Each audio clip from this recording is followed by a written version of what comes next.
Enshrouded is an open-world survival action RPG that went into early access on the 24th of January 2024. I played it for just a little over 70 hours and I wanted to give you my thoughts on it. Hello everybody, Rusted Ground here. Welcome back to another video. Let's dive into Enshrouded.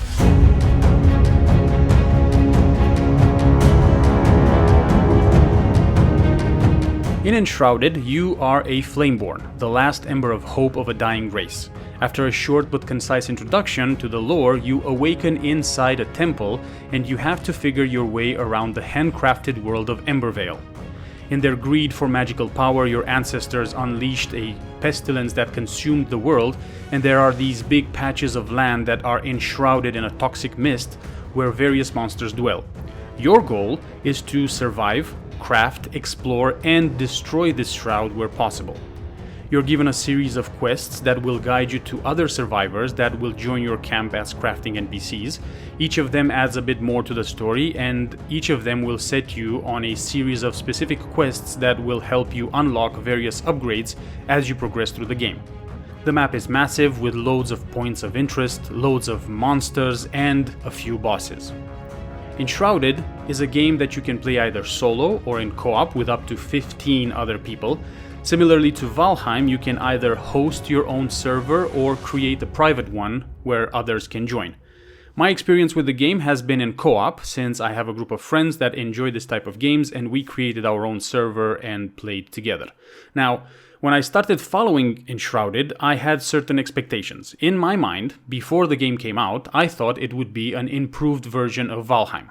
For those of you that don't know, Valheim is another popular, very popular actually, survival game that is also in early access since 2021, and I've put about 300 hours or so in it since it came out.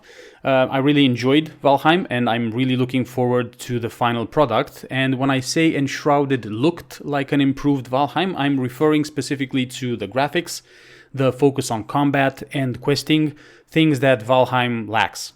Enshrouded is a game that has a lot of similarities to Valheim, but it is quite a different experience altogether. So let me go through the things that I liked in Enshrouded and also the things that I didn't like and that I hope will improve throughout the early access period.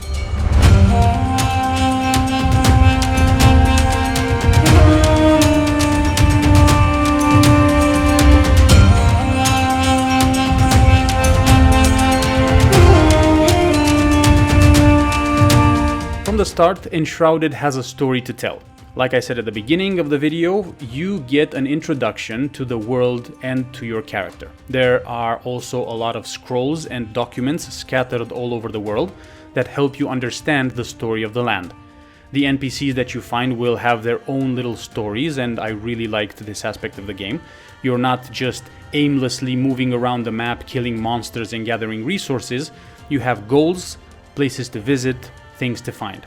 The character progression is another aspect that I really like about the game. You're not only just crafting better gear to improve your character, you have a talent system. Albeit a rudimentary one, it's still diverse enough to let you experience the game in vastly different ways.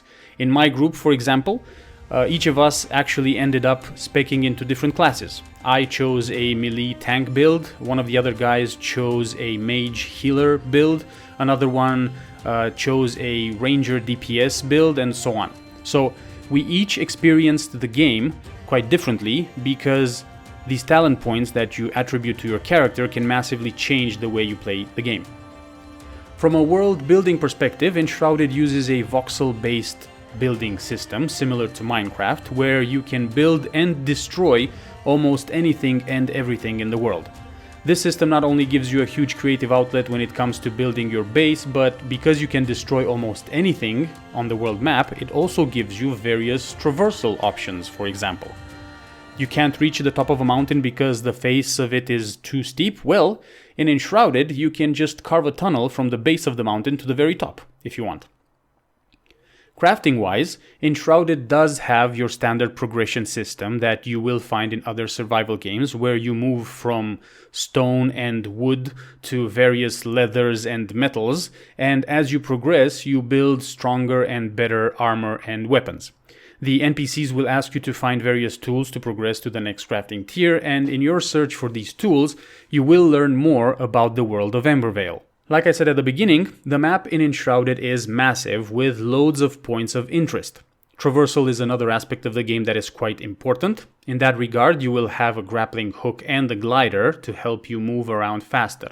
Another thing that I really liked about this game is the fact that there are a lot of dungeons and temples where you will not only have to fight enemies, but also solve various mini-puzzles to reach the final reward. There are other things that I really like about Enshrouded, but the ones that I mentioned so far are the ones that stood out the most to me. Now, let's move on to the main things that I don't like about Enshrouded and that I hope will either change altogether or at least improve.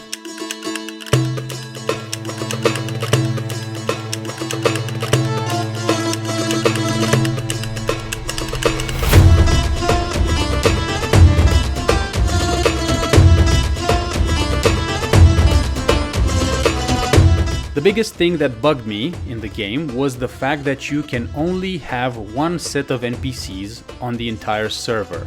Now, I understand that the game is meant to be played in co-op with other people, but if you want to create your own base, separate from your friends, for example, you won't be able to have crafting NPCs in multiple locations at the same time. So the game kind of forces you to share a single location with everyone else on the server. I understand the rationale behind this, but I don't like it. If you are playing on a server with 15 other people, for example, and you want to have 2, 3, 4 separate little communities, you can't because all the crafting NPCs will only be at one base at a time. Another thing that bugs me is the questing system. As I mentioned before, the crafting NPCs will give you quests to go to various parts of the world to find certain tools that they need to progress to the next tier of crafting. The problem with this is that if anyone on their server goes solo, for example, and finds these items, all the other players get access to the upgrade, but the quest still remains open in everyone else's quest log. So you still have to physically go to the location to get the item. I don't know if this is a bug or if it was intended to be like this, but to me, that was really annoying. The last major issue that I have with the game is the map marking system. It's really crappy. First of all, there are so many markers on the map already, which I am fine with, but if you want to add your own marker because you found, let's say, a treasure chest somewhere, or you found a great location to farm a certain material, the options that you have for marking that location are garbage and non-intuitive. Really. You only have 4 icon types and 4 colors to use, and you cannot even name your markers. I mean, I'd be fine with having just 4 icon types, but at least let me name the marker so that I know what it is for.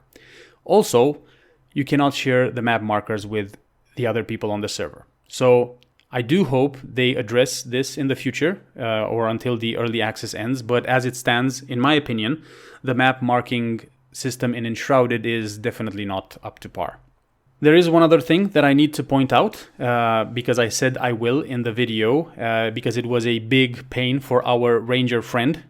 If you choose to use a bow and arrow as your main weapon, or a bow and arrows as your main weapon in the game, you will have to spend quite a lot of time crafting your arrows. This is quite frustrating, given the fact that for any other weapon, you don't need to do that. Like even for spell users, for example, after a certain point in the game, you can create eternal spells, which have unlimited use. So I think it would be nice if, as a bow user, you would either have the option to recover your arrows, or some of your arrows at least, or after a certain point in the game, in the progression of the game, you would have an item that would give you unlimited arrows. I haven't played with a bow and arrow as much myself, but I can tell you that my friend's frustration was real. Anyway, to wrap up this video, my final thoughts on Enshrouded version 1 of the early access are that the game is good. It has a lot to offer for an early access game. You will easily spend over 50 hours in the game. I think 50 hours is a minimum, in my opinion. with the current content, I mean, and the direction that they went with is a very, very good start. The core of the game is great, and I do hope they will listen to the community and improve on certain aspects, and I am really excited to see what else they release throughout the early access period. If what you've heard and seen in this video makes you want to check out the game, you can do so on Steam. The game is available for €30 or $30 depending where you are in the world. Thank you very much for sticking around until the end of this video. I hope you enjoyed it, and I'll see you in the next one. Bye bye.